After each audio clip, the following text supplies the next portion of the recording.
Let's go. Good morning, everyone. I'm Rick Stallings. I'm with KW Commercial Real Estate. I'm a full-time commercial agent. That's all I do is commercial. I will not, shall not do residential, with the exception of my own personal properties. I have my house for sale right now. I have that listed with a residential agent. We're not hire a professional, right? For those of you not familiar with KW Commercial, 7 years ago, Keller Williams created a separate brand or subsidiary or division or Boy Scout troop, chain gang, whatever you want to call it, for their commercial agents. They named it KW Commercial.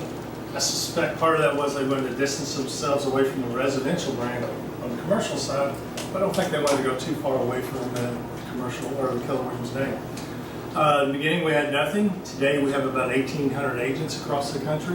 We're the 20th largest commercial real estate company in America. So, dearly beloved, we're gathered here today to talk about real estate finance for residential investors. There's a lot of information here, a short time to talk. I love this stuff. So sometimes I get excited and I start talking too fast. If I need to slow down, please let me know, especially at the end. A lot of classes, they encourage class participation and group discussion. I really don't in this one. This is more of a lecture. The problem you run into is we are real estate agents and we love talking about real estate. And if we're not careful, we could be here for 3 days. And even though I would enjoy all that quality time with you, some of us have lives and it is Friday night. So a lot of this is redundant. So if you don't catch it the first time, you may catch it the second time. But if you don't, I'll be happy to stay over after the presentation and answer most of your questions. Some people come back twice. I've had one person been back 3 times. So I teach this about every 2 months. If you want to come back, you're welcome to. With that being said, some questions won't wait. We know that. A good example there is, do you smell smoke? That's probably a question we want to answer now instead of later, but use your own discretion. Before we get started here, let's talk about strengths and weaknesses. Everybody in here's got a strength. Everybody in here's got a weakness. Everybody's good at something, and everybody's bad at something. My weakness is chocolate donuts, hot pizza, and interior design. I do not understand interior design. It makes no sense to me. They say colors clash. I think they get along just fine. Look at them, they're laying there side by side.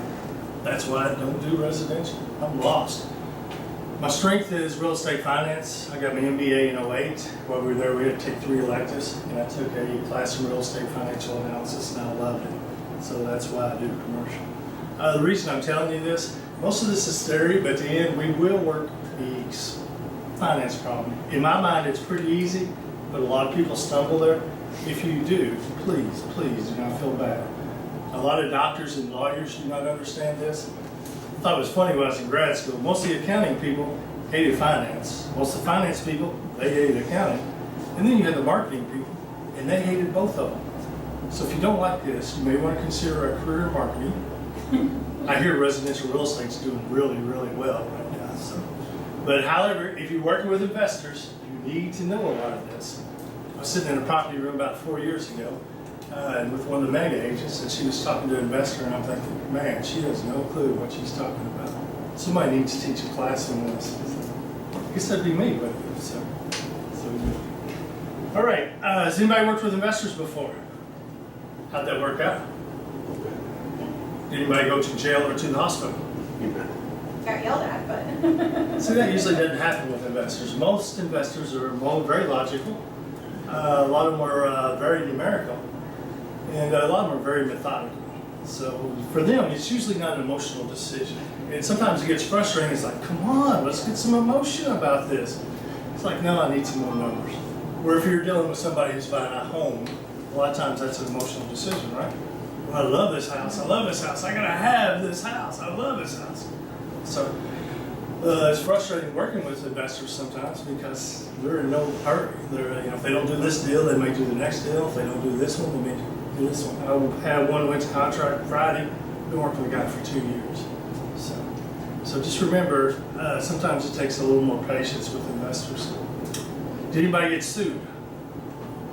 Somewhere between 20 and 30% of real estate agents get sued. And I think those numbers are better in Texas because we prefer the good old-fashioned gunfights. That was a joke. In Texas, we encourage mediation and arbitration. So, we're with Keller. We're in the best trained agents in the business, so that helps on the lawsuits too. In the offices I've seen have a very good risk compliance, or risk management and compliance offices. We've said investors are not emotional, but if they lose money, they can be very, very emotional. So be very, very careful when you're working with investors. Okay? So there's about 5 ways we're going to make money by investing in real estate. The one most people think about is appreciation. We're going to buy a property and it's going to go up in value. Now this can happen several different ways. We'll get that in a minute. Some people, what I call visionaries, they see the future. See that land over there? Someday that's going to be worth a lot of money. Someday there's going to be houses over in schools, in churches, and in shopping, and restaurants, and hotels, and offices. I'm going to buy it now while it's cheap. Didn't you see that with George Mitchell? He came up here and bought the Woodlands 30 or 40 years ago for nothing. It was timberland, right? But he had a vision. What is it today? You could probably sell one property in the Woodlands now for what he paid for back then, right? Don't you see that around the Grand Parkway? The new Target Center out on the Grand Parkway. 5 years ago, that was a cow pasture, right? Now look at it today. Somebody had a vision. Some investors are what I call the wheelers, the dealers, and the stealers. Man, they're looking for the deals. They're looking for properties that are underpriced, undervalued, or somebody's just desperate to sell. Sometimes they're hard to work with. They'll call you up and say, hey Rick, I want to buy some real estate. It's like, oh great, what do you want? It's like, well, I'm looking for a deal. Okay, what's the deal? Well, I'm looking for a really good deal.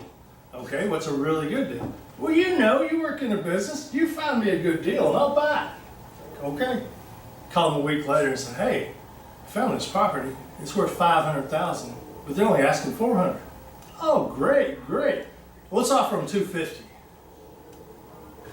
But it's worth $500,000, they're only asking $400,000. We'll offer them $250,000, see what they say.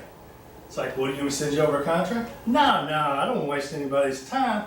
Just send them an email. It's like, well, I think you already wasted my time, but they're looking for the deals.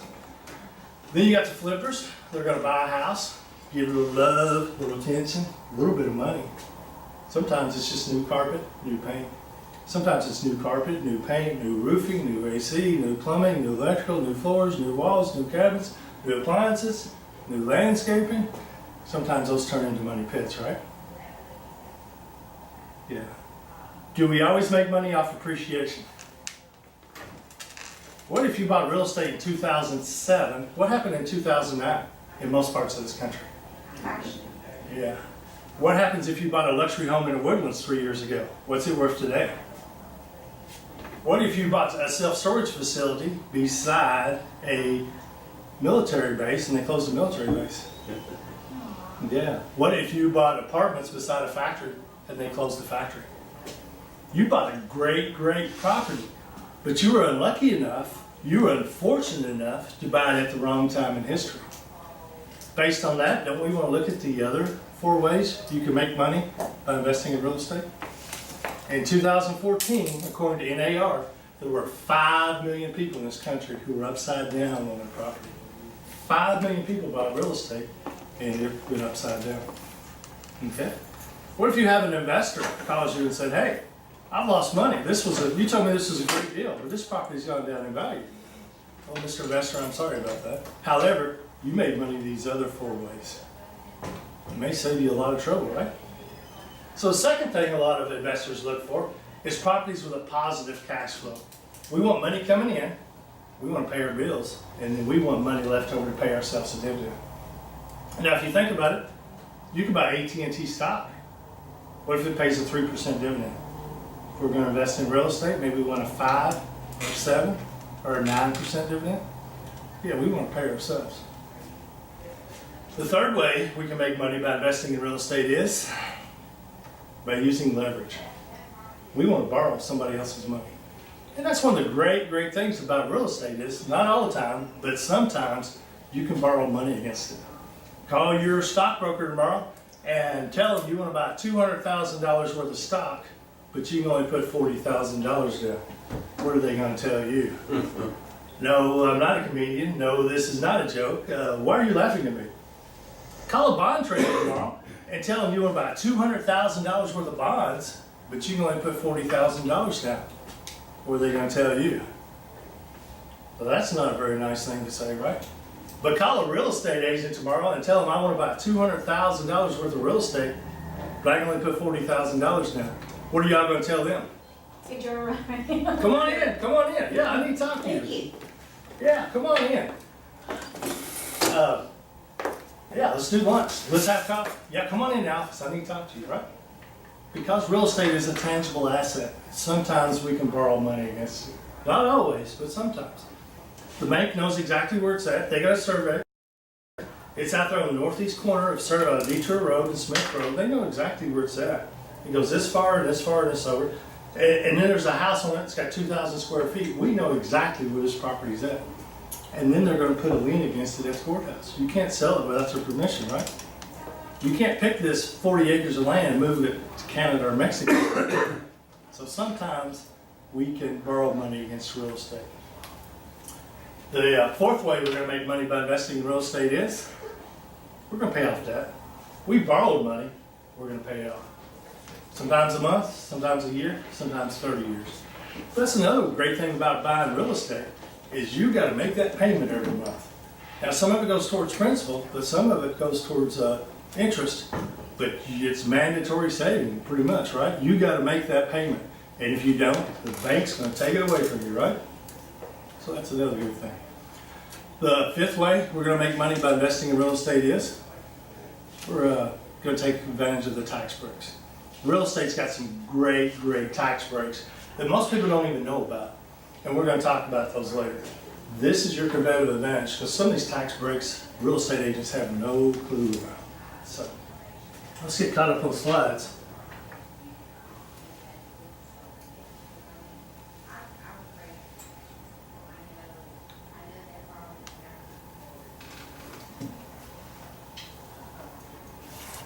You're moving. There we go. We're gonna make money off appreciation.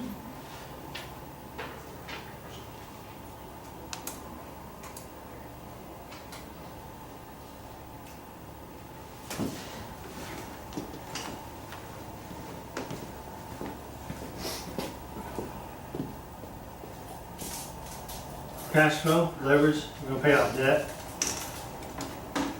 And we're gonna take advantage of the tax breaks. Let's say we bought a property for $200,000 with no money down. That's ultimate leverage, right? But we have no equity, right? So let's say we hold it 10 years and then property doubles in value. We make $200,000 off appreciation, right? What if we have a positive cash flow of $20,000 a year times 10 years? We're gonna make $200,000 off cash flow. We use leverage to buy the property. And let's say over those 10 years, we paid off the debt. And then we sold the property and we didn't pay any taxes. We made $200 off appreciation, $200 off cash flow, and $200 off paying off the debt. In the beginning, we had no equity. Over a period of 10 years in this situation, now we have $600,000 in equity. How do we do that? Appreciation, positive cash flow, leverage, we're gonna pay off debt, and the tax breaks. How often should your investments double in value? Well, it depends on your rate of return, right? Right. Yeah. And how do you calculate that? Well, there's several ways to calculate that. You can go buy a financial calculator at Walmart. There's spreadsheets, there's websites. But a quick and easy way is what they call rule of 72. Rule of 72. You take 72 and you divide it by your interest rate. And that's your remnant would be approximately how often your money will double in value. So let's say we're making 8% off our investment. 72 divided by 8 equals 9. Our money doubles about every 9 years. What if we're making 12%? 72 divided by 12 equals 6. Our money doubles about every 6 years. What if we're making 2%? 72 divided by 2 is 36. Our money doubles every 36 years. We don't like 2% returns, do we? Now, rule 72, it's quick, it's easy, but it's just approximate. It's not 100% accurate. But if you're driving down the road with a client and you go, well, I'm looking to double my money every 8 years, you go 72 divided by 8 equals 9. I need to get a 9% return out of this property, right? It's quick, it's easy, but it's just approximate, okay? Okay, we need to have the talk. We need to talk about something nobody likes to talk about. I don't want to make anybody mad, I don't want to offend anybody, but we got to talk. We need to talk about something that not even drunk sailors like to talk about. Not even drunk real estate agents like to talk about this. And you know drunk real estate agents, they'll talk about anything, right? We need to talk about that dirty four-letter word called risk. Nobody likes to talk about it, right? If you think about it, life is risky. Getting out of bed in the morning can be risky, right? You could trip, fall, hit your head, you could lay there for days. Driving up and down I-45, that's risky, right? Driving up and down I-45 at 1 o'clock on Saturday morning, that's really risky, right? Going to bed can be risky. There could be a fire, there could be a tornado, somebody could break in the house. The person you're sleeping with may have decided to become an axe murderer and they forgot to tell you. I taught this class a couple of years ago, and this girl goes like, "Oh yeah, I know all about that." I was like, "What are you talking about?" She used to work at this office. She goes, "My ex-husband, you just never knew when he was going to turn into an axe murderer." So, life is risky, right? Well, so is investing. Investing can be very risky.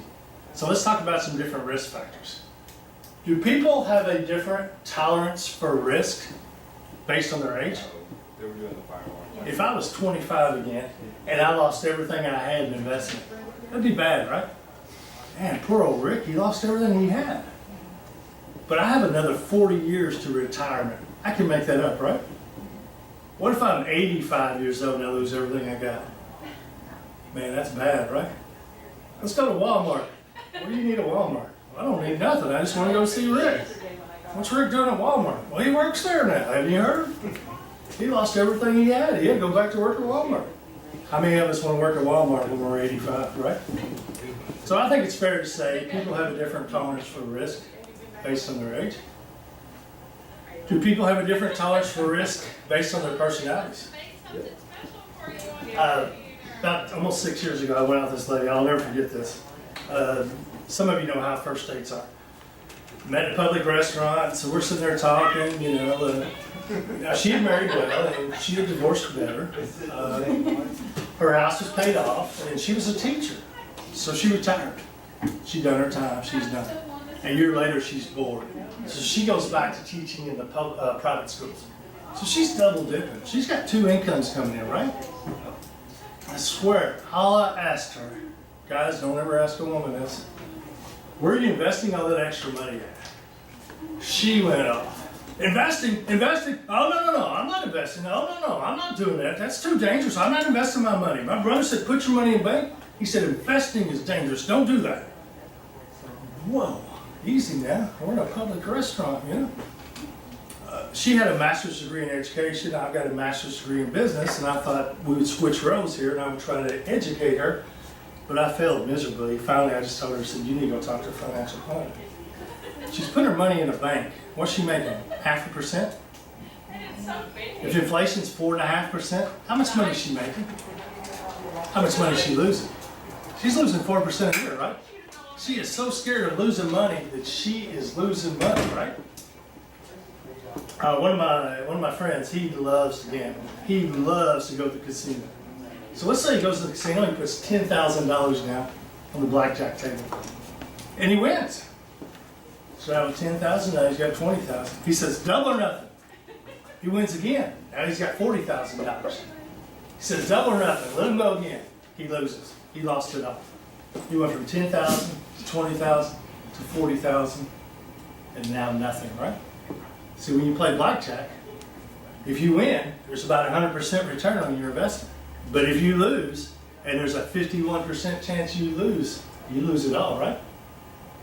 Playing blackjack, 100% return, 51% chance you'll lose everything. Put your money in the bank, making 0.5%. Very safe, very aggressive, right? Maybe we want to be in the middle somewhere. Blackjack, more risk, more return. Put your money in the bank, less risk, less return, right? That's going to be a reoccurring theme today. The more risk you take, the more return you should receive on your investments, right? Okay. One of my real estate professors once said, well, let me talk about this other one. One of the guys I used to work with, Well,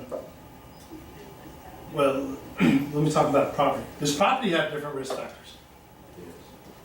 One of the guys I used to work with, he had a property for sale. It was really sleazy, scuzzy apartments, but it paid 15% a year. 15% a year. But it's in a really rough part of town. Not a place you want to go after dark. Are you going to get your rent every month? If you go down there and collect your rent, will you get shot at? Will you get stabbed? Will you get robbed? Will they make fun of your shoes? I mean, these are some mean people, right? 15%. It's kind of risky, right?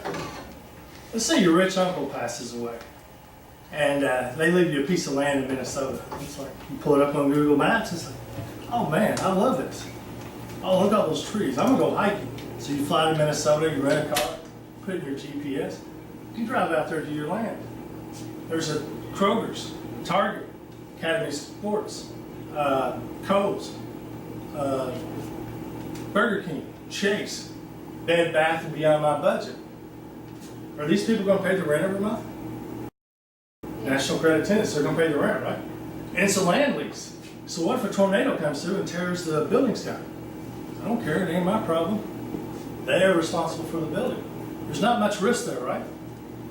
So something like that's going to pay 4%. So we have choice between making 4% on a land lease or making 15% and being a slumlord. Maybe we want to be somewhere in the middle there. Yeah. One of my real estate professors once said, he said, when I was a young man, he said, I was a slumlord. He said, I made a lot of money. He said, now that I'm older, I only invest in Class A properties. More risk, more return being a slumlord. Investing in land leases, 4%, less risk, less return. Okay? Let's get caught up on slides. Sorry about that. I start talking. Rule 72.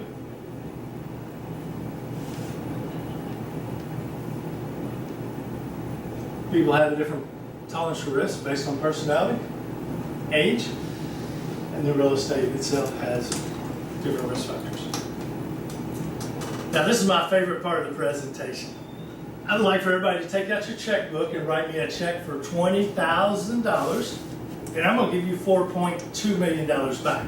The acoustics in here are horrible. Apparently y'all didn't hear me.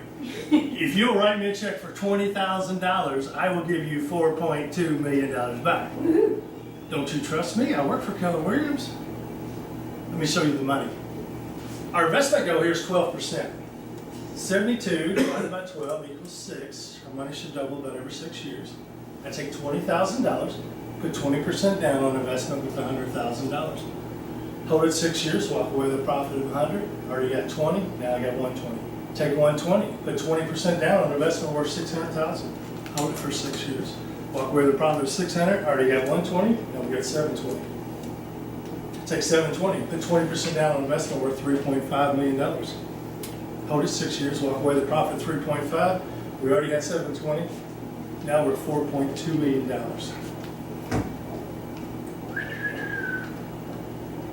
What's wrong with this picture? I just showed you how to go from $20,000 to $4.2 million in 24 years, less than a quarter of a century, and you are still here. What's wrong with this picture? Well, if you can get a 12% return, you should have bought that last year, right? If you make 12% a year every year for the next 24 years, you jump all over that one, right? Well, let's say my projections were wrong. You gave me $20,000 and my projections are off by 10%. I only gave you $3.8 million back. Are you going to be mad at me? What if my projections are wrong by 20%? You gave me $20,000 and I only gave you $3.4 million back. Are you going to be mad at me? What if my projections are wrong by 50%? You gave me $20,000 and I only gave you $2 million back. Are you going to be mad at me? What if your projections are wrong? Instead of making 12%, you only make 10%. 72 divided by 10 equals about 7 times 4 flips. It'd be 28 years instead of 24 years. Are you going to be mad at yourself? Do you see the power of using leverage? Do you see the advantage of using other people's money? Okay, well, we've talked about, let me cut up on slides.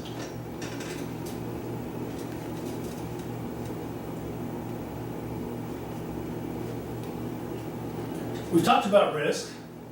We've talked about leverage. Let's talk about that eternal battle, risk versus leverage. Some people would call it the eternal battle, good versus evil. Let's say it's Monday morning and you stop at the convenience store to get a gallon of coffee. It is Monday morning. It's going to take us a gallon of coffee to get through the day, right? And you're checking out and the lottery tickets are screaming at you, buy me, buy me, buy me. So you have a weak moment and you buy a lottery ticket and you win. You win $200,000. Being a real estate investor, you go buy an SFR, single family residential, and you pay cash. There's not much risk there, right? So you get a renter in, they give you a deposit and first month's rent. Second month, no rent. Third month, no rent. Fourth month, no rent. In the middle of the night, you get a call from the fire department. Hey, you had a fire over here in your rental house.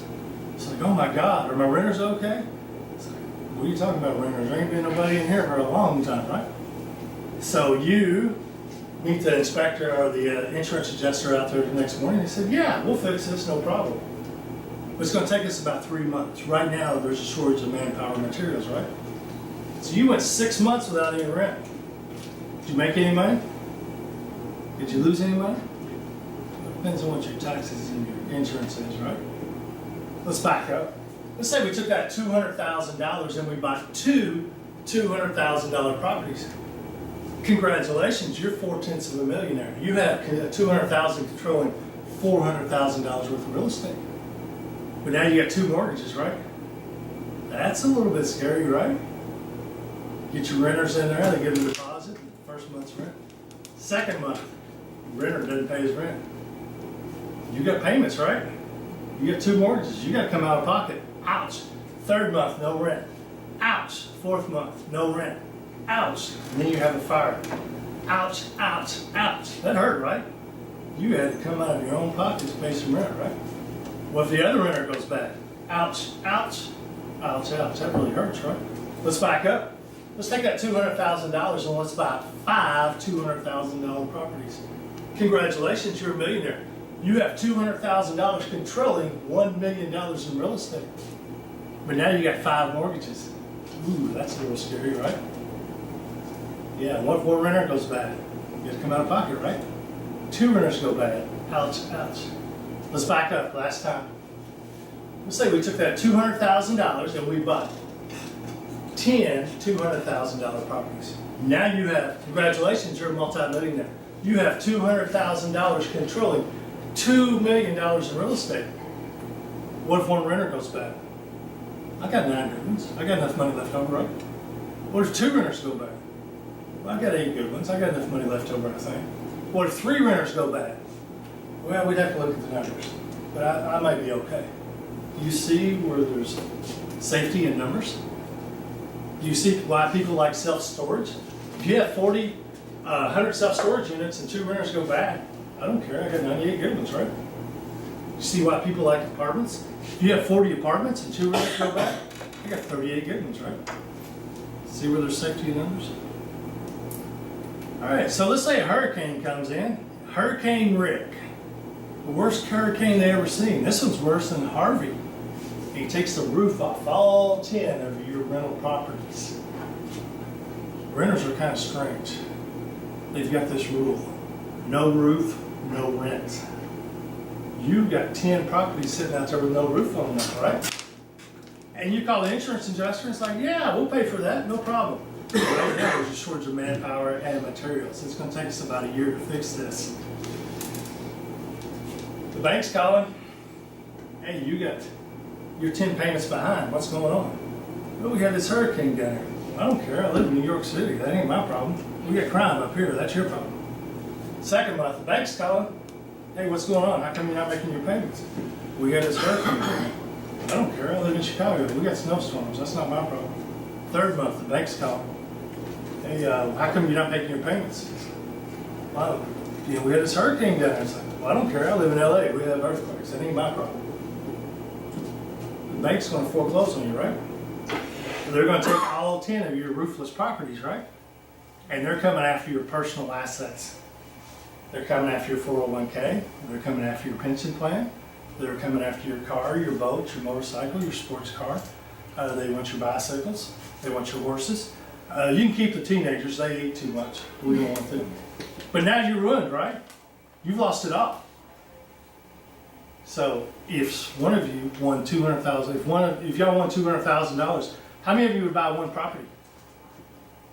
How many of you would buy two? Oh, come on, somebody would buy two. How many of you buy five? How many of you buy 10? How many of you are scared of commitment? How many of you buy one property? You buy one? I'm sorry? I'll say my house and I'm doing that. Yeah. I mean, some of you buy 2, 5, 10. Split it up, so. Isn't this a conversation we need to have with our investors? What is your tolerance for risk when you're investing your money? I think you scared us. Well, I didn't mean to. Herman's like, I'm just putting it in the bank. Well, you can buy one and pay cash. There's no risk there, right? If you buy 2, there's a little bit of risk. If you buy 5, there's a lot of risk. If you buy 10, there's a whole lot of risk, right? Yeah. That's a conversation we need to have with our investors. What's your tolerance for risk? And if something goes bad, do you have the financial reserves to survive? You know, because we do not want our investors working at Walmart when they're 85 years old, right? So that's a conversation we need to have.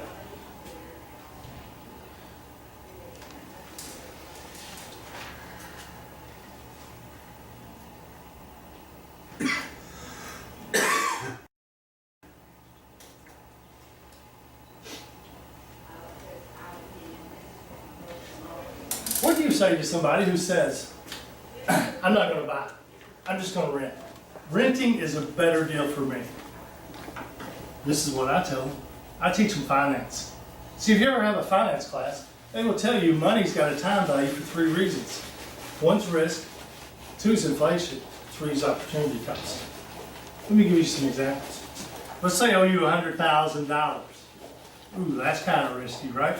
That Rick Stallings, that's a risky proposition, right? And I run into you one night, it's like, hey, Rick Stallings, come here, I want to talk to you. You owe me $100,000.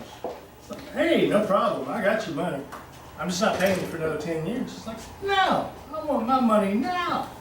It's like, why not? Don't you trust me? I work for Keller Williams. It's like, no, well, you lose your keys and your cell phone twice a day. I'm afraid you'll lose that money. You work and hang out in the Woodlands. That's a really rough area. You could get robbed. Knowing you could be married 3 times and divorced 3 times in 10 years and lose half of it, never divorced. I want my money now. Rick Stallings is a risky proposition, right? There's a wreck. I disappear in the crowd. 10 years later, I walk in your office and here you go. Here's your money. Here's $100,000. You don't look happy. I just gave you $100,000. How much is $100,000 worth? 10 years from now. Let's say inflation is 5% a year times 10 years at a non-compounded rate. I just gave you $100,000, but it's only worth $50,000, right? 10 years ago, you could have gone and bought $100,000 worth of stuff. Today, you can only buy $50,000 worth of stuff, right? Because of inflation. What about opportunity cost? If I gave you $100,000 10 years ago, you could go invest it, right? And make more money. Hopefully you make another $100,000. But you can't invest what you don't have, right? So how does that relate to real estate? Isn't real estate money? Doesn't real estate have a time value too? Because of risk, inflation, opportunity cost? A lot of you are working with investors or home buyers too, who work for major corporations, right? And where are they investing their money in? 401ks, stocks, bonds, right? When they buy a house, what have they done? Haven't they just diversified their investments? Stock market goes bad, it doesn't matter, I still got my house, right? They've diversified. You know, some people call it a happy home. I live inside of my investment, that's what I do. And when the time's right, I'll sell it and I'll make a profit. If not, I'll just keep living in it. So, 2 is inflation. Let's say you go to your homeowner, or to your, let's say you're renting a house for $2,000 a month, and your neighbor's renting a house for $2,000 a month. And you go to your landlord and say, hey, I want to buy this house. It's like, great, I'll sell it to you. So you go get a mortgage, and you're paying $2,000 a month for your mortgage. Your neighbor's paying $2,000 a month for the rent. Next year, how much is your mortgage? It's $2,000, right? What about your neighbors? Let's say your inflation's 5% a year. They're paying $2,100 a month, right? Next year, how much is my mortgage? It's $2,000 a month. I locked it in for 30 years, right? My neighbor's rent went up to $2,205 per month. And we could go through every year, and that would be kind of boring, but let's go back to our friend rule of 72. 72 divided by 5 is 15. 15 years from now, how much is my mortgage? It's $2,000 a month. How much is my neighbor's rent? It's gone up to, what, $4,000 a month? Let's go to 29 years and 11 months. How much is my mortgage? It's $2,000 a month. What about my neighbor? It's double again. They're paying $8,000 a month rent. How about that 360th payment? What's my mortgage now? Nothing, right? My neighbor's paying $96,000 a year for rent. Let's talk about opportunity costs. Let's say inflation, let's say real estate appreciates 7% a year. 72 divided by 7 equals 10. Let's say we pay $250,000 for that house. 10 years from now, what's it worth? $500,000, right? 10 more years, what's it worth? $1 million.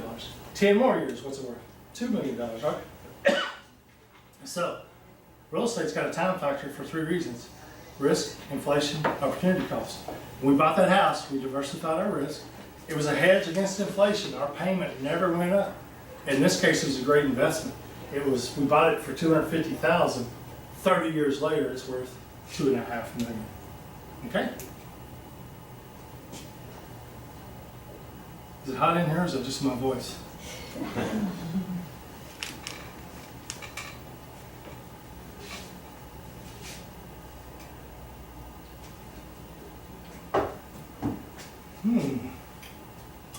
It's closing day. Yay, everybody loves a good closing, right? Mr. Investor here sold his real estate investment property. He made a $1 million profit. You look happy. Are you happy? What are you going to do with all that money? New car? New boat? New motorcycle? Condo on the beach? Nice vacation? You look happy. I want to be like you when I grow up. That's a big, nice profit, right? And Miss Real Estate Agent here did a great job. Congratulations. Made a big, old, fat, chunky commission check. I see you in a BMW Series 5. You know, you work in real estate, you wear those cars out, right? Maybe red? Yeah. And Mr. Investor here sold his investment property, made a $1 million profit. We don't know where he's going to eat tonight, but it won't be McDonald's, right? Probably a little fine wine, a little champagne, steak, lobster, maybe a limo. And Mr. Real Estate Agent did a great job. Congratulations. Made a big, old, fat, chunky commission check. What are you going to do with all that money? Man, everybody's happy, right? Everybody loves a good closing. Well, that's all about to change. Hello, my name's Rick Stallings, and I'm with the IRS. We know all, we see all, and we bill all. Based on a $1 million profit, 20% capital gains tax, you owe me $200,000 in taxes. Would you like to pay now, or would you like to pay later? You don't look happy. Your face is turning red, your fists are clenched, steam's coming off the top of your head. Who are you calling? You're calling your lawyer? You're suing your real estate agent for non-disclosure and incompetence? You don't look happy. It's all over social media. You walk in the office, everybody walks the other way because they don't want to be near you. You know, you're getting subpoenaed. We don't want to get subpoenaed. Yeah. And your phone's broke. Have you noticed? You call everybody and nobody's answering the phone? Can't be you. It's got to be the phone, right? Man, it's not good to be you. You don't look happy. Hello, my name's Rick Stallings, and I'm with the IRS. We know all, we see all, we bill all, based on a $1 million profit, 20% capital gains tax. You owe us $200,000 in taxes. Would you like to pay now, or would you like to pay later? What do you mean you're not paying no stinking taxes? I'm the IRS. You can't talk to me like that. Oh, you did a 1031 exchange. Oh, I'm sorry. I'm sorry. I did not mean to disturb you fine, outstanding, non-tax-paying citizens. Here's $5. Go have lunch on me. You know, we're trying to cut back on government spending. What are y'all going to do this afternoon? You going to go buy more property? Mister, you're getting 2 commissions? Time out. What happened here? What happened here? He sold his investment property, made a $1 million profit. He's paying $200,000 in taxes. This real estate agent's getting sued. This gentleman here, this investor is paying no taxes, and that real estate agent's getting 2 commissions. Which side of the street do you want to be on? Yeah. What's the difference? The exchange, 1031 exchange. There you go. From one to the other. Let's talk about 1031 exchanges. There's a big movement on right now to sue real estate agents because they do not tell their clients about 1031 exchanges. If you don't learn anything today, learn 1031 exchanges, okay? So the basics on this, is anybody in here a CPA? So we are not allowed to give legal advice, right? We can't give tax advice. However, we can talk about the general rules, right? So let's talk about the general rules on the 1031 exchange. Basically, we're going to take our money and we're going to roll it over into another property. If you do that and you follow the rules, you don't pay no taxes. If you don't follow the rules, you pay $200,000 in taxes and he's going to sue you, right? We don't want that. So here's some basic rules, general rules. Rule number 1, you got to hold the property 1 year, 1 month. Okay? 1 year, 1 month. If you're working with flippers, you may say to them, hey, you may want to rent this for a little bit of time just so you get the tax breaks, okay? Rule number 2, this has to be set up before closing. If you call the title company 2 days after closing and say, hey, we've changed our mind, we want to do a 1031, they're going to say, sorry, go pay the taxes. Rule number 3, you have 45 calendar days to identify 3 properties of equal or greater value. 45 calendar days, not working days, calendar days, to identify 3 properties of equal or greater value. And then you have 180 days to close on the new transaction. 180 days, that's a long time, right? What if they're building a new building? And you have 40 days of rain. And then they get into it with codes and zoning and inspectors. 180 days will be gone like that. And that's a conversation you may want to have with your investors. If they say they're going to roll this money over to another property, are you sure you can do it in 180 days? Okay? Taught this class one day with 25 people. Only 4 people knew what a 1031 exchange was. Taught another class with 14 people. None of them knew what a 1031 exchange was. And they were all real estate agents. This is your competitive advantage. A lot of people out there do not know what 1031 exchanges are. Okay? This can keep you from getting sued. Plus, it can get you 2 commissions. If you don't know this, you're leaving money on the table, right? 2 commissions or get sued. Which one do you want to do? Right? A lot of agents don't know about this. And you've made a new friend. You just saved them $200,000 in taxes. Do you have a new best friend? Yeah. Is this strictly commercial? Nope. No, Investment property. Investment. it can be a house, it can be a 4-plex, duplex, whatever. I've been involved in 1031 exchanges with my own money. Yeah, it cannot be your happy home. Correct. It's gotta Or it can be be, it can't be your sad home, whichever case, but it can't be your home.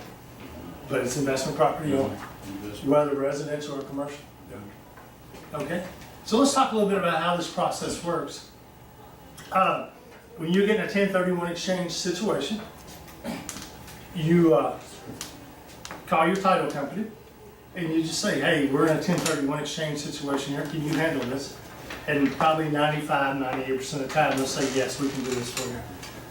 If you get that situation where they said, especially in some of the rural counties, they say we can't do that, there's independent 1031 companies out there also. Some of the title companies have their own 1031. Stewart Title, First American, they have their own 1031 company. So when you call First American or Stewart Title and said, hey, I need to do a 1031, can you do that? What you will not hear them say is, oh yeah, we can do that. We got the best 1031 company in the world. You need to use ours. Ours is the greatest. It's the best. You will not hear that because they have to keep an arm's length in that transaction. What you will hear them say is, yes, we can do a 1031 exchange. Here's the name and the phone number you need to call. Now, my experience with the 1031 exchange companies, they're very knowledgeable, they're very professional, and if you've got a question, you know, most of the time they can answer. But when in doubt, have your client go talk to a CPA, okay? You don't want your client to lose $200,000 because they didn't spend 20 minutes with the CPA, okay? A lot of agents out there don't know that. And picture you working with an international client who barely knows the language, And at the end of the year, they take their tax information to the CPA, and the CPA is gonna go, why didn't you do a 1031? What are you talking about? Well, didn't your real estate agent tell you about 1031s? And the real estate agent goes, no. I mean, the client goes, no. It's like, well, here's the name of a good lawyer. They're suing real estate agents now because you did not tell them about a 1031 exchange. Okay? Possible strategy. I was a $500,000 deal. I had two guys. They were both locked up. Neither one of them were moving. Over $1,700 for a septic tank. Guess who paid for the septic tank? Yeah. They would not move over $1,700. But I knew the seller had to do a 1031 exchange. So I had them sign a buyer rep agreement. So I got 2 commissions out of it, right? So just possible, that gives you more room. Yes. So, on that, and I can't remember, but when you do that, it's, you sell a property, but you can buy 2 different properties Yes. as long as the value exceeds what you sold by, I don't know, $1 or $2, Yeah. whatever it is. Okay, yeah. Yeah. So they can diversify that out too. Yeah. They can sell 1 piece of land, buy 2 as long as it's more. And there are several loopholes there, but I'm just an MBA, I'm not a CPA. I'm If gonna you be get a that- CPA. Yeah, if you get that situation, Yeah. that's why God invented CPAs, you know? So, 1031 exchanges, here's a common myth. A lot of people, the technical term is like for like. So a lot of real estate agents have twisted this now saying, well, you sold land, so you gotta go buy land. You sold a house, so you gotta go buy land, or go buy a house. No. The technical term is you sold real estate, so you gotta go buy real estate. They use 1031 exchange in oil and gas futures. They use them for selling racehorses. They use them for selling art. If you sold art, you gotta buy art. If you sold racehorses, you gotta buy racehorses. If you sold real estate, you gotta buy real estate. Okay? Now that's kind of important. Does anybody got any questions there? If you didn't learn anything, how many of you knew about 1031s before today? You guys are doing good because most people don't know about them. So you didn't? You learned something today. Good. I know a little bit. Yeah, if nothing else. Well, I'm kind of confused about the deal that if I buy a property and I sell it for the profit, and then I have to do a 1031 and exchange it and buy another property, when am I ever taking any value out of this property unless it's, Well, you got 2 options there. Pay the taxes or die. you're just, okay, so you're just saying if I'm going to keep an investment and move it, Reinvest. then your reinvestment, so you're actually not taking anything from the investment. Unless you buy, you're talking about buying land, but let's say you did a 1031 into apartments Mm-hmm. and that's investment property. Now you're getting monthly income. Right, so that's what I'm saying, you have to, you can't, I mean, just to buy land and move land, and just to buy land and move land, I mean, all you're doing is paperwork. Yeah, pretty much. But, and some people will pay the taxes right up. But some people, if you do it right, and I said that wrong, if you do it right, your kids pay the taxes. And there's some controversy between lawyers about even if your kids, if you do it right, the kids won't pay the taxes. So that's kind of important on the 1031s. Any questions on that? It just sounds like an investment guy that I talked to one time, he goes, you need to do this, do this, do this, and do this, and you leave your kids rich when you're dead. You know, I'm kind of against that philosophy. You know? Yeah. I'm kind of against that philosophy. I kind of want to be there before I have some money to spend on myself. Well, yeah, if you're buying land, I mean, if you're selling land, you can roll and buy apartments or some storage or something like that. That way you get income producing property, which helps in the retirement years. Right, well, I understand the income investment property, I'm just saying the deal about buying land and then selling it, buying land, and then selling it, buying land. Somewhere or another, there's gotta be a fluctuation, you gotta pay them to save sometime. If you're making money, you're paying on the sale. I prefer the kids pay the taxes. Now, there's some speculation they're gonna do away with 1031 exchanges. Since President Trump is a commercial developer, I doubt if that's gonna happen during his term. So, okay, let's talk about depreciation. If you go 3 months without closing a deal, that is depressing, but it's not depreciation. You're not gonna believe this, but the federal government has determined that buildings wear out. This poor old building is wearing out as we speak. In fact, the government went one step further, and they said If it's a residential investment property, it wears out in 27 and a half years. If it's a commercial property, it wears out in 39 years. Who got paid for that job, right? And because of that, excuse me, I get choked up every time I talk about depreciation. Because of that, you can show that as a loss on your income taxes on investment properties. Now, again, this is one of these situations where God invented CPAs. You'll never figure this, but you need to know the basic theory behind it. So let me tell you about how this works. The federal government has also determined that buildings wear out, but land does not wear out. So you cannot depreciate the land. You can only depreciate the building. So let's say we have a building that's worth $327,500, and let's say the land, the lot, is worth $50,000. 327,500 minus 50,000 is 27,500, right? So you take 275,000 and divide it by 27 and a half years. That's $10,000 a year, right? Don't you like how Rick World all the numbers are rounded up? So you get to show a $10,000 loss on your building. This poor old building wore out $10,000 last year. Can you believe that? So let's say we have an income producing property and it's got a positive cash flow of $30,000 a year.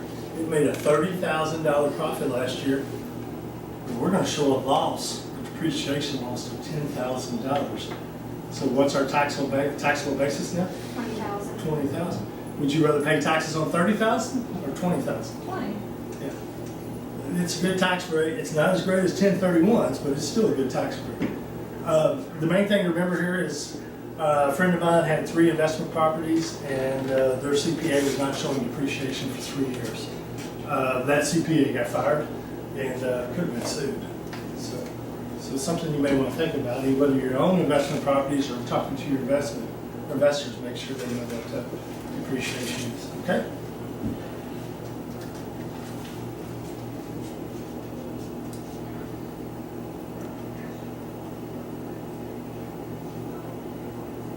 I get behind on my slides, I'm sorry. I need somebody over here to punch the buttons for me.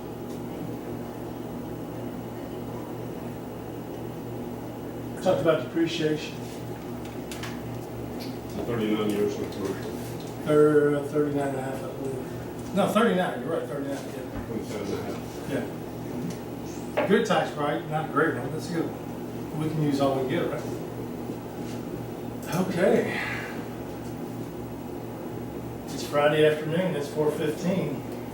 If you leave now, you can go to that thing they call happy hour, right? They call it a happy hour, but it's not happy for us, right? It's work.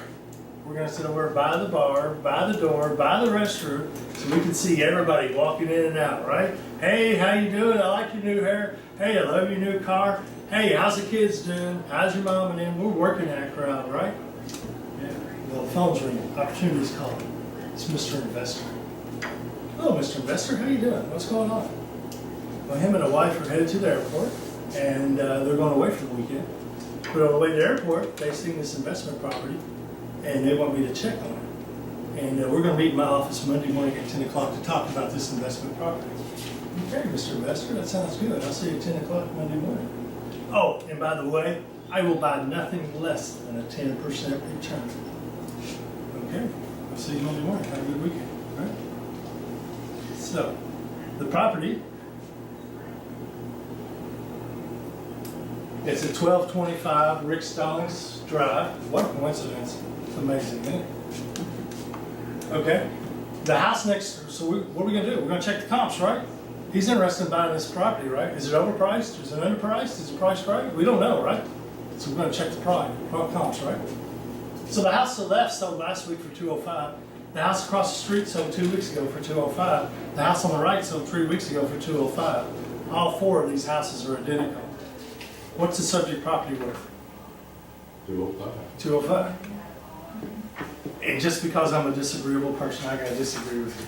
I say it's worth 160. Make me prove that to you. Okay? I say this property is worth 160. So, all right.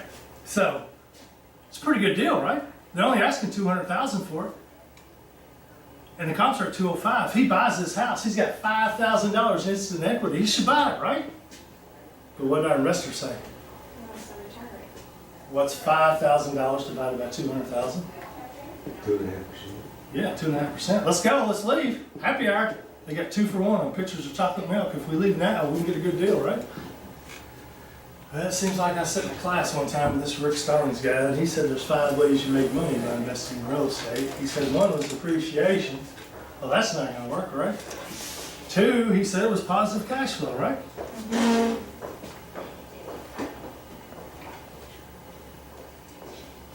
So let's look at our cash flows. So you've done several leases out there, and you know the average lease out there goes for $2,000 a month. You got vacancy, right? It's probably gonna sit empty for a month. You gotta pay a realtor's commission. Realtors like to eat. You gotta pay them, right? Plus they got the chocolate milk bill down the street there. We take care of that. Gotta pay taxes. So what's our net operating income? 16,000, right? NOI. If you're dealing with sophisticated investors, that's a term that's going to come up, NOI, net operating income. Okay? So, our investors should buy this property, right? And rent it out. It's going to make $16,000 a year. That's a pretty good deal, right? What's 10%? So, 16,000 divided by 200 equals 8%, right? And if we take 8% and multiply 200,000, we get 16,000. And if we take 16,000 and we divide it by 8%, we're going to get 200,000, right? But our investor wants a 10% return. So what should we pay for this house? 16,000 divided by 10% equals 160,000. You said that house is worth 205. I say it's worth 160. We're both right and we're both wrong. If you're dealing with a homeowner, this house is worth 205, right? Mm-hmm. If you're working with an investor and says, I want a 10% return, what's it worth? 160. So if somebody comes in and they don't know what they're doing, and they sold it to them for 205 or 200, and later I come in and say, hey, it's only worth 160, you got some explaining to do, right? Yeah, it's not a good investment. Yeah. So we didn't make money off appreciation. We made money, but not enough. We didn't make enough money off cash flow. What was the third one? Third way we were going to make money? By using leverage, right? Oops.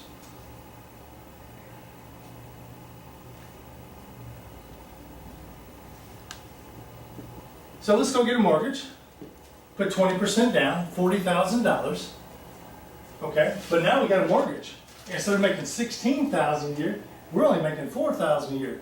We're going backwards, right? Before we was making 16, now we're only making 4. That's backwards. However, we only put $40,000 down, right? What's 4,000 divided by 40,000? We're there, right? Happy hour, here we come. I mean, that socializing networking event, here we go. Yeah, we heard it right now. We still got 2 for 1 on pitchers of chocolate milk. We're there, right? Maybe yes, maybe no. He's got $200,000, right? And we just spent $40,000. There's $160,000 in the bank. It's just sitting there in the air conditioning. They're drinking margarita drinks. We work hard for our money. Our investor works hard for their money. We got $160,000 sitting in the bank, and it's not worth it. We need to put it to work, right? So if we bought one house for $200,000, and we got 5% appreciation a year, and we had cash flow of $16,000, so it went up and we made $26,000 off of that year, right? So we went to a 13% increase. We're above the 10% bogey now, right? Does that make sense? Yeah. But what if we bought 5 houses? Did we talk about that earlier? Yes. It's more risk, more return, right? So let's say we had a 5% appreciation on 5 houses. That's $50,000. Let's say I have a cash flow of $4,000 times 5 houses. That's 20. Now we're making $70,000 a year, and we only invested $200,000. Now we're making a 35% return. Now, a great economics professor once said, if you torture numbers long enough, They will tell you anything you want to know. Did we torture these numbers? We started out with 2.5% return, then we went to an 8% return, then we went to a 10% return, and we went to a 13%. Now we're at 35% return. How do we do that? We use a lot of leverage, right? Yeah. Is everybody gonna sleep tonight knowing they bought 5 houses? More risk, more return. Less risk, less return.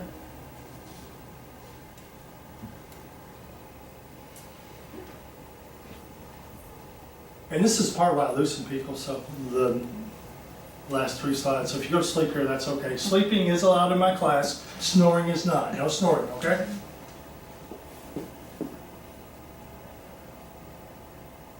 Would you rather have a 13% return, or would you rather have a 35% return? Okay, what about your investor? He would too. We can talk to them about their tolerance for risk. Well, that's what. Isn't that a talk we talk about? You gotta talk to your investors about their tolerance for risk. Do they buy 1? Do they buy 2? Do they buy 5? Or do they buy 10? Yeah, okay. One of my favorite sayings. In God we trust, everybody else bring data, right? Did we bring the data?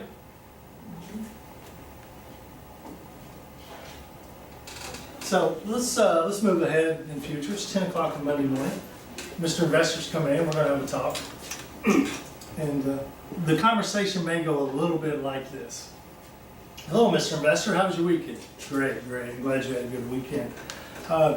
We talked Friday, and you were talking about buying this investment property, and I just want to talk to you a little bit about that. But before we get started here, I got a couple of questions for you.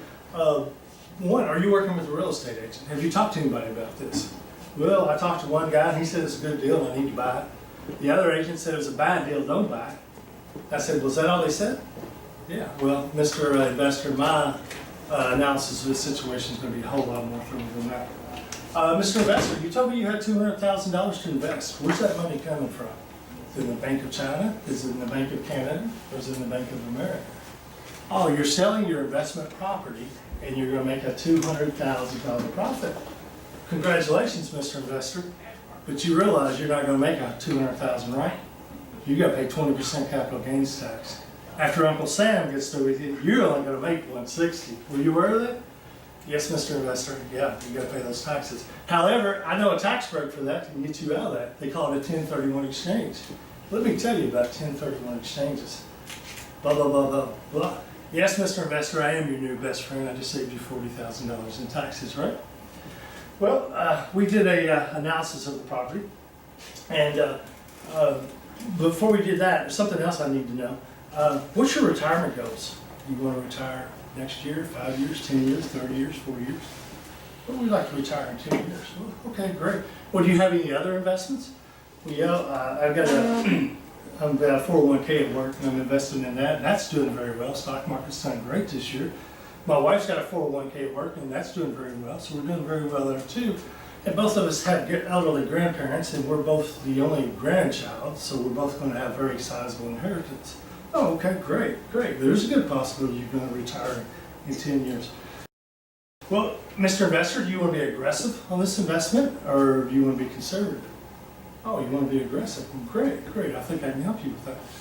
Well, we did an analysis of the property. You got $5,000 instant equity. It's worth $205, but they're only asking $200. So you're going to make $5,000 there. However, that's only 2.5%, and we know your investment goes 10%. We looked at the cash flows. Based on the cash flows, you make about an 8% return, which is good, but still does not meet your goal of 10%. However, if you're willing to use a little bit of leverage and just put 20% down on this investment, we can get you a 10% return. However, Mr. Investor, if you're willing to use a lot of leverage and be very risky here, we can buy you 5 properties and we can get you a 35% return. Tell me, Mr. Investor, would you be interested in a 35% return? Yeah, wouldn't we all? Yeah. Well, let's sign some paperwork here and get this started, right? What did we just do? Didn't we talk to our investor about risk versus reward? Yeah.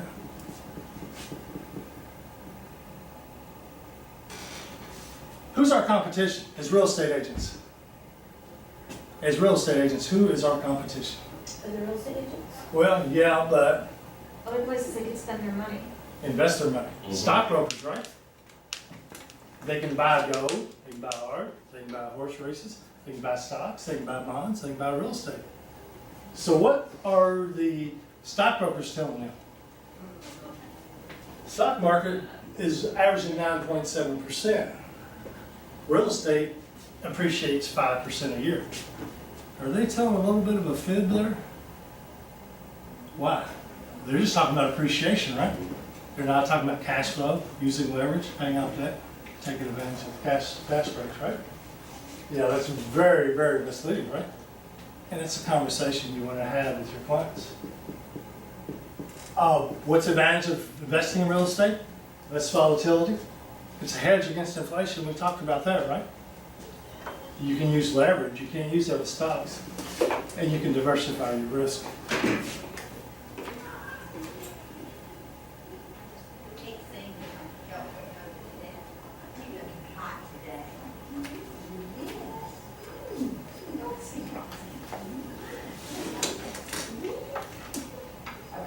Failure to plan is a plan for failure, right? Okay. So what did we learn today? Let's do a quick review. We learned when you go to a Rick Stallings class, you drink a lot of caffeine before, right? We learned that. We learned you bring cold beverages because it's going to get hot in this room because I'm full of hot air, right? We talked about Rule of 72, right? Rule of 72. We talked about be careful when you're working with investors, you can get sued. We talked about risk and the factors associated with that. Age, personality, and the property itself, right? We talked about using leverage. A little bit of leverage might be good. A whole lot of leverage may be good and may be bad, depends on our client's tolerance for risk. We talked about the time value of money.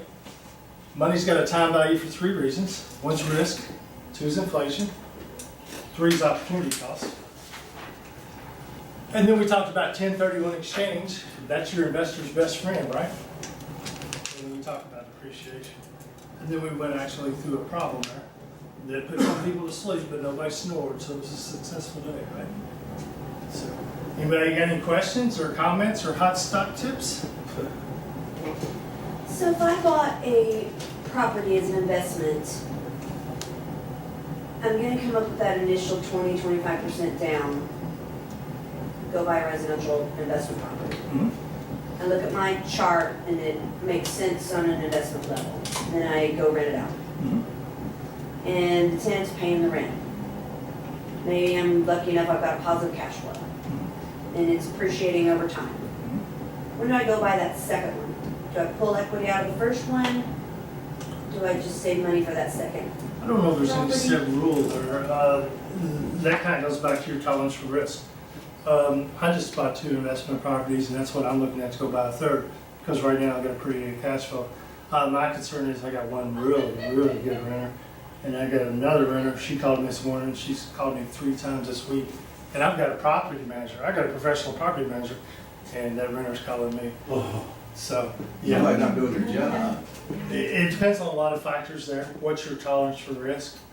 Which could be also the property, the tenants, and your age. You know, in my case, I went to to those people or to the sellers. I found a builder who was holding a lot of townhomes, and they needed to get rid of houses and townhomes. So I called him. I said, "I want your prices. If I buy 2, 4, 6, or 8." And they come back and say, "We're only going to sell you 4 because of the developer won't allow us to do that." And so I bought 2, and probably getting ready to buy a third. So Do you use hard money or do you use? I paid cash for my first 2, not because I wanted to, but because the builder was in a bind and it was the end of the quarter, and they needed to get them off the books. It was a miracle. Went to contract, I think, August 18th. What happened August 25th, 2017? Already. Day of living infamy, and we still closed on the 1st. So I had to pay cash. Are you going to do this conventionally, or are you going to use a self-directed IRA? Well, the reason I was asking is, can you only buy a certain amount conventionally, like 4? It depends on your banker. It also depends on your other assets. There's all kinds of ways around that. Yeah, the bankers are fickle. In early 2000s, they were loaning you 125% LTV. And then in 2009, they weren't even loaning money to doctors. So And are you seeing anything out of the storm relief where people are gonna go in and pick up those houses? from what I'm hearing, a lot of those houses are going for 150,000 under what they would have pre-storm.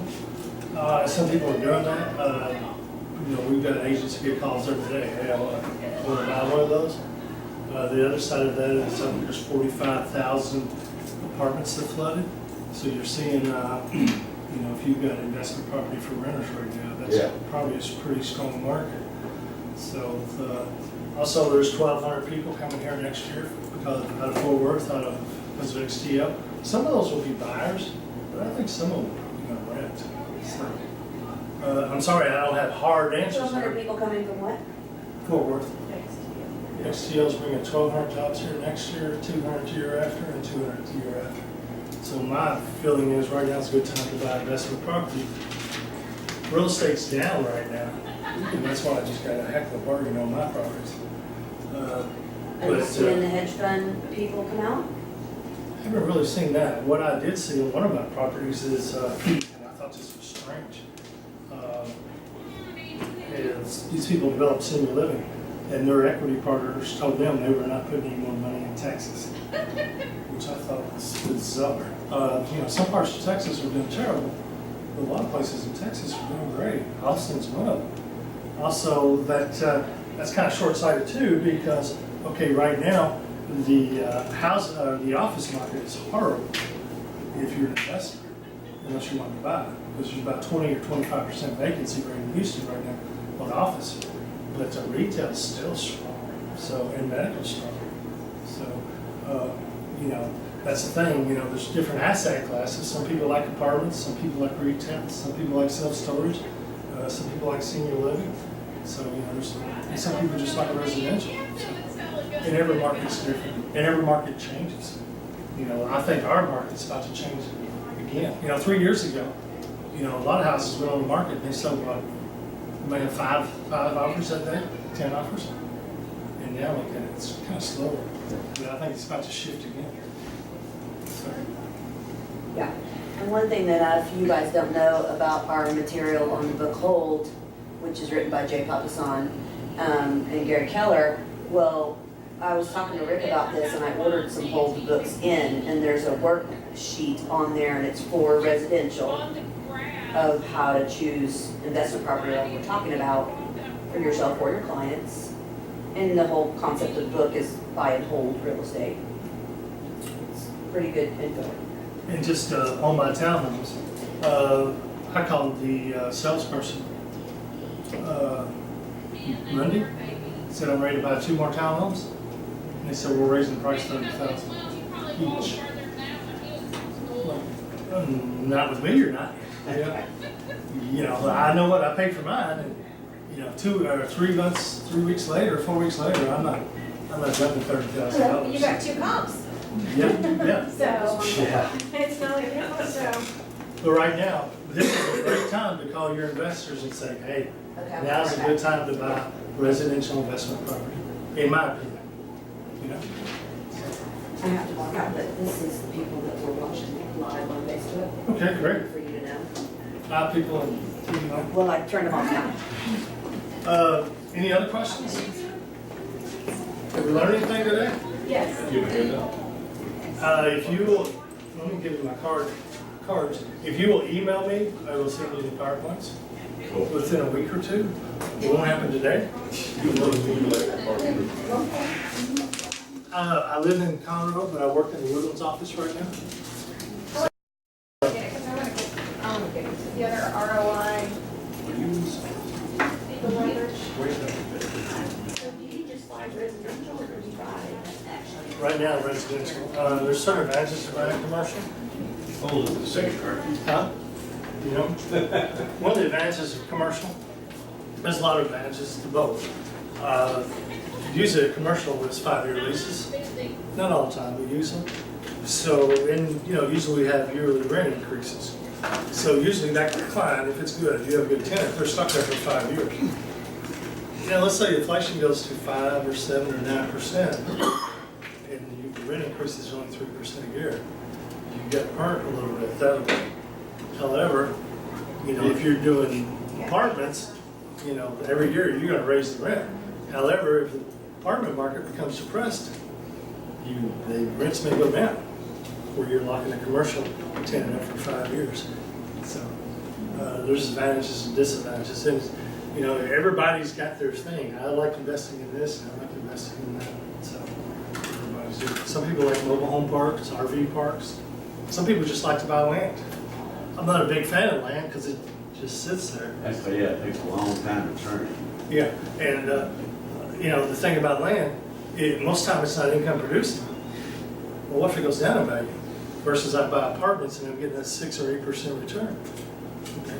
Land, you know, apartments may have gone down in value, but I'm still making 6 or 8% off my rents probably. And the great thing about apartments, you know, you're probably always gonna have income. You may have to lower your rents, but you're probably gonna always have income. And, you know, you see that all sometimes, you give a month free rent, or, yeah, it's because they don't like to lower the rates. But, you know, each asset class has kind of got its own following, and each one of them got their own advantages and disadvantages. So, did that answer all that? What he was talking about, land sitting there forever. I seen a statistic the other day, 11 out of 12 commercial properties were not sold this year. 11 out of 12 commercial properties. And Will not? will Will not not. sell. So, yeah. And part of that's because of land. You know, you gotta go home every night, or probably gotta go home. Most of us are gonna go home tonight, right?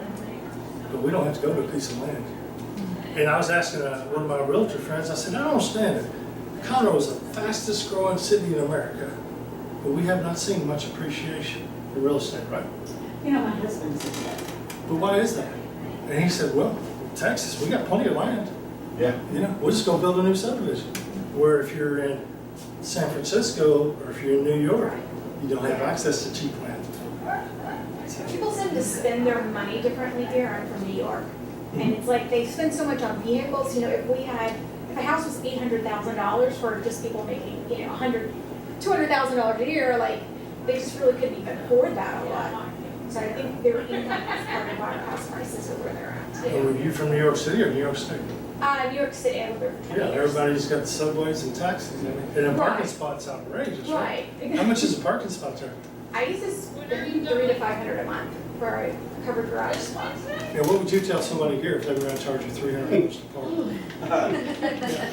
And there's nothing wrong with that, it's just different parts of the country. It's just people spend so differently. Right. That's one thing I had to figure out. I was talking to a commercial broker in San Francisco a couple of years ago. Their apartments have a 4% return. It's like, well, you guys need to come to Texas, I'll get you a 7 or 8% return. In San Francisco, there's not much land, there's no place to go. But they're, yeah, it's $1 million apartment probably in San Francisco, Yeah. but $2 million, so. In New York City, what's this room? This would be $1 million room, wouldn't it? Yeah. My sister's one bedroom sold for $550. In Texas, hey, there's another 10,000 acres out there, let's grab it. You know? And you see that, Woodland Hills, who'd have thought? You know, we're gonna build Woodlands Hills, that's 2,000 acres. We got Grand Central, that's 2,000 acres. So, you know, right now, we're Texas, we got plenty of land, unless you go California. I haven't been quite here a year yet, but I had to go to United Rental this morning down off 45 and drove by that outlet mall shopping center. And I think there was like 4 businesses in there. The rest of them were vacant. Yeah. Are you talking about the outlet? The outlet, yeah. Oh, they're redoing the whole outlet. They're essentially moving everybody. They've been saying that for Yeah. 5 years. Well, I know it's Okay, been they said- vacant for a They They were year. here just like a year or something. They've been saying I mean, it like that- ever. Every time they try to revive it, For some they reason, say that. now Yeah, it's it's just- coming, it's coming. That's a Yeah. performing asset. Huh? And how would you like to own that Yeah, with a mortgage? yeah. Yeah, but right? Yeah. So, you know, everybody's got their own taste, everybody's got their own flavors. So, I think residential, in my own personal opinion, will do good in Conroe next year. So, So as a commercial agent, like how many transactions do commercial agents do a year? Like is there a certain, it varies. like is even 10 like a good number or is it where?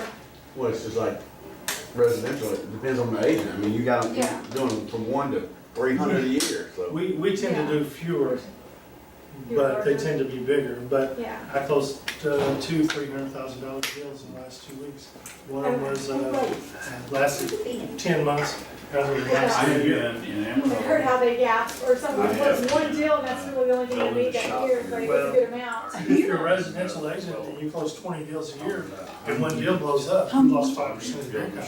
If I do 5 deals a year, and one of my deals blow up, I lost 20% of my I income. got my house listed. I just had a deal, it was a big deal. About 2 weeks ago. Worked on it for 13 months. Hopefully Guys we'll moved here from have- California, opened a restaurant. I'll wife got pretty cancer. quick, 'cause we got a lot to look at, so. Worked on it for 13 months. Probably Uh, next week or so.